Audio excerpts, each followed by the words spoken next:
এতে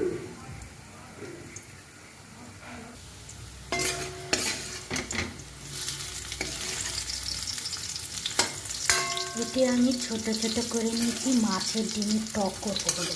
এর মধ্যে আদা কুচি, একটু সামান্য লঙ্কা গুঁড়ো, কাঁচা লঙ্কা, নুন, হলুদ আর 1 চামচ বেসন নিয়েছি। এই যে তেল কত পরিষ্কার।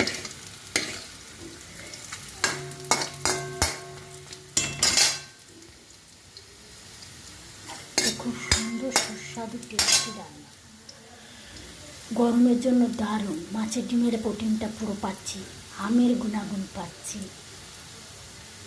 আদার যে বমি বমি ভাবটা সেটে আমাদের বডি হিট কম লাগবে, গায়ে র্যাশ এলার্জি কম হবে।